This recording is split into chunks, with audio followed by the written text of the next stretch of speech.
Greetings, my friends. Welcome back. Rush Limbaugh, The Cutting Edge, Societal Evolution. All right, let's do a sort of an A-B side-by-side comparison. Obama now and Obama then. This is Obama this afternoon at the press conference where Major Garrett was just captured taking single still shot pictures of Obama while he wasn't asking questions. I guess he's fanboy. Or maybe CBS cut back on cameramen to pay Colbert, and maybe another correspondents have to provide the pictures too. Who knows? Anyway, Obama's up there, and he got a question from an unidentified infobabe who said, did Sony make the right move in pulling the movie, or does that set a dangerous precedent, dear leader? We cannot have a society in which some dictator someplace can start imposing censorship here in the United States. Well, we do. Because if somebody is able to intimidate folks out of releasing a satirical movie, imagine what they start doing when they see a documentary that they don't like, or news reports that they don't like. Well, or even worse, imagine if producers and distributors and others start engaging in self-censorship because they don't want to offend the sensibilities of somebody whose sensibilities probably need to be offended. That's not who we are. That's not what America's about. I wish they'd spoken to me first. Jesus, pardon me. I'm at my wit's end. That's not who we are. That's not who we are. I wish they spoke to me first. I have all the answers. What is this? We can't engage in self-censorship because they don't want to offend the sensibilities of somebody's sensibilities that probably need to be offended?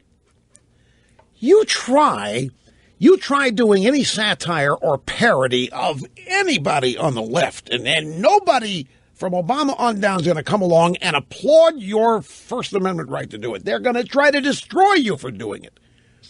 Self-censorship is exactly what Obama and other leftists like him want. They want you afraid to speak up. They want that. That's exactly how they win, is having you afraid of being ratted out, have you afraid of being overheard, or have you afraid simply to say what you really believe just on basic principle. They want you afraid to do that. Here he's coming along. We can't have that.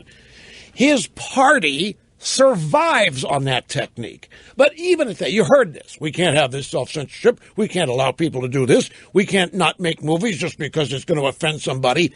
But back on September 25th of 2012, he said this. In every country, there are those who find different religious beliefs threatening. In every culture, those who love freedom for themselves must ask themselves how much they're willing to tolerate freedom for others. That is what we saw play out in the last 2 weeks. As a crude and disgusting video sparked outrage throughout the Muslim world. Now, I have made it clear that the United States government had nothing to do with this video, and I believe its message must be rejected by all who respect our common humanity.